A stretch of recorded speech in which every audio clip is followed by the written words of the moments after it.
नमस्कार साथियों, हर हर महादेव, जय भोलेनाथ की जय हो आपकी। साथियों, सबसे पहले आपका इस आर्यस म्यूजिक चैनल में बहुत बहुत स्वागत है। और जो हमारे श्रोताजन बंधु अगर हमारे चैनल पे नए हैं तो कृपया आप चैनल को सब्सक्राइब कर बेल आइकन को दबाकर फ्रेश कर लें कि ताकि हमको किसी भी वीडियो का नोटिफिकेशन पहले मिले।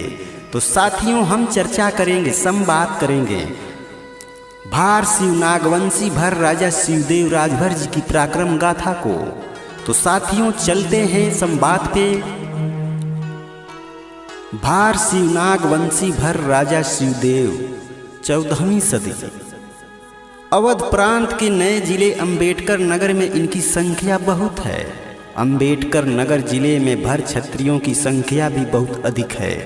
इस जिले में एक कस्बा है। इस जिले में एक कस्बा और बाजार सिकंदरपुर है। जनश्रुति के अनुसार सिकंदरपुर का नाम पहले शिवपुर था। जिस समय यहाँ पर भर क्षत्रियों का शासन था, सिकंदरपुर कस्बे के बगल में एक स्थान का नाम भवनतरवा पर है।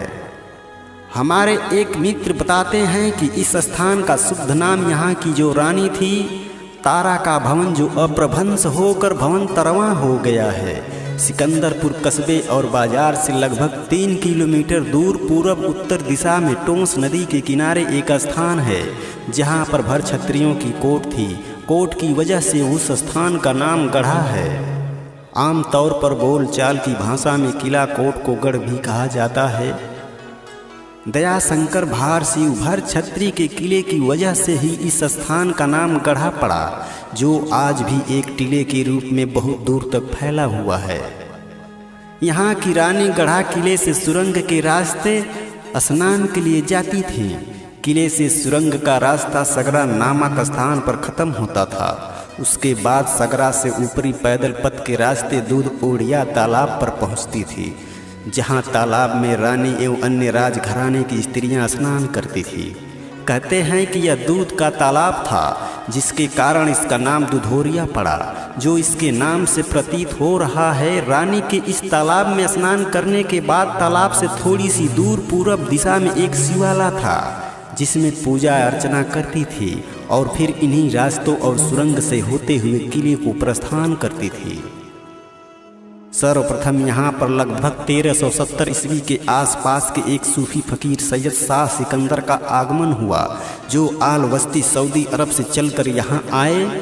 उस सूफी फकीर ने अपना बैठक उसी तालाब के बगल में बनाया, जहाँ पर रानी और राजघराने की स्त्रियों का स्नानगार था। जब इस बात की जानकारी भर क्षत्रिय राजा शिवदेव को हुई तो उन्होंने अपने दूतों के द्वारा संदेश भिजवाया कि उनसे कहो कि वह अपना बैठका कहीं और बना लें, क्योंकि वहाँ पर स्त्रियों का नहाने का तालाब है, इसलिए उनका वहाँ पर बैठना उचित नहीं है। इस पर उस सूफी फकीर ने कहा कि हम जहाँ पर बैठे हैं वहीं रहेंगे और वहाँ से कहीं नहीं जाएंगे। इस पर भर क्षत्रिय राजा शिवदेव ने फकीर की इस धृष्टता के लिए उसको मरवा कर फेंकवा दिया। कालांतर में लगभग इस घटना के 20 वर्ष बाद सन 1390 ईस्वी में सैयद शाह सिकंदर के कुल से ही एक और सूफी फकीर सैयद शाह जमालुद्दीन का यहाँ पर आगमन हुआ। सैयद शाह जमालुद्दीन ने सर्वप्रथम सिकंदरपुर बाजार और कस्बे से 1.5 किलोमीटर पश्चिम दिशा में मखदूमपुर गांव में एक विधवा ब्राह्मणी के घर पर आगमन हुआ। उस विधवा ब्राह्मणी की कोई संतान नहीं थी, वह अकेले रहती थी। सूफी फकीर ने उस विधवा ब्राह्मणी के मुहरे अशरफी धन दौलत अथवा जमीन आदि का प्रलोभन देकर उससे भर क्षत्रिय राजा शिवदेव के किले के गुप्त रहस्य की जानकारियां हासिल की। उस विधवा ब्राह्मणी ने उस फकीर को बताया कि यहाँ की भर रानी बहुत बड़ी जादूगरनी है और वो सदानंद नामक भैंस के पीठ पर जादू का सजा हुआ कलश लेकर चलती हैं। जब तक किसी भी प्रकार से वह जादू का कलश नहीं छूटेगा, तब तक आपको यहाँ पर विजय श्री मिलना नामुमकिन है। इसके अलावा उस ब्राह्मणी ने किले की और भी जानकारियाँ उस फकीर को प्रदान की। उस विधवा ब्राह्मणी से किले के गुप्त रहस्य की जानकारी मिलने के बाद उस फकीर ने उस दुधौरिया तालाब के किनारे उसी स्थान पर अपना बैठका बनाया जहाँ पहले फकीर ने बनाया था।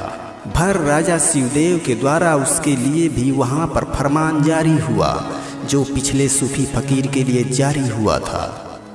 इस सूफी फकीर का भी जवाब स्पष्ट था कि हम जहाँ पर बैठे हैं वहीं रहेंगे और वहाँ से कहीं नहीं जाएंगे, क्योंकि उस सूफी फकीर को किले के गुप्त रहस्य की जानकारी हासिल हो चुकी थी।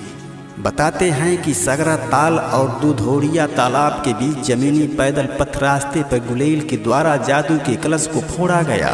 इसके बाद विदेशी मुस्लिम आक्रमणकारियों और भरछत्री सेना के बीच भयंकर युद्ध हुआ। भारसियों इस युद्ध में भरछत्री वीरों ने धर्म, संस्कृति, राज्य रक्षा में खुद को न्यौछावर कर दिया। इसके बावजूद युद्ध के अंत में भर वीरों की युद्ध में पराजय का मुंह देखना पड़ा। मुस्लिमों द्वारा यहाँ पर विजय प्राप्त करने के बाद शिवपुर का नाम बदलकर सैयद शाह सिकंदर के नाम पर इस जगह का नाम सिकंदरपुर रख दिया और उस विधवा ब्राह्मणी को इनाम स्वरूप कुछ गांव जमीन दिया गया। दुधोरिया तालाब के ऊपर यानी बगल में 3 मजार बनाए गए, जो क्रमशः उन दोनों सूफी फकीरों और एक उस विधवा ब्राह्मणी का था। करीब 30-35 साल पहले कुछ अज्ञात लोगों के द्वारा धन के लालच में उन तीनों कमरों को खोद डाला गया, लेकिन पुनः उन गड्ढों को पाट कर उसके ऊपर पीर मजार बना दिए गए। आज के समय में वहाँ पर 22 मजार हैं और वहाँ पर प्रत्येक वर्ष मुस्लिमों द्वारा सैयद शाह सिकंदर उर्फ दादा मियाँ के नाम पर उर्स का आयोजन किया जाता है, जो 3 दिनों तक चलता है। गढ़ा किले की जमीन पर अतिक्रमण लोगों द्वारा बहुत तेजी से हो रहा है। वहाँ के क्षेत्रीय लोगों से यह जानकारी मिली कि जब यहाँ पर खुदाई की जाती है तो मूर्तियाँ और तलवारें मिलती हैं। बताते हैं कि यहाँ के राजभरों की बस्ती और उनके किले का अवशेष टीले के रूप में काफ़ी दूर में फैला हुआ है। पहला गढ़ा किले के अवशेष टीले के रूप में, दूसरा सगरा ताल किले से सुरंग सगरा ताल तक, जो अब नाले के रूप में परिवर्तित हो गया है।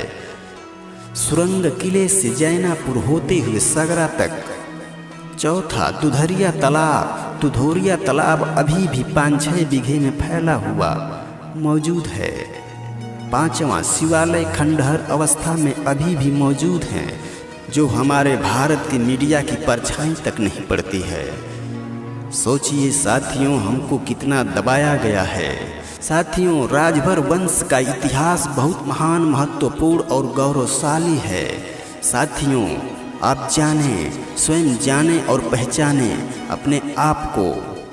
साथियों, फिर मिलेंगे अगली नेक्स्ट वीडियो में। तब तक के लिए साथियों, जय श्री महाराजा सुहेलदेव राजभर जी की जय हो। जय हिंद, जय भारत।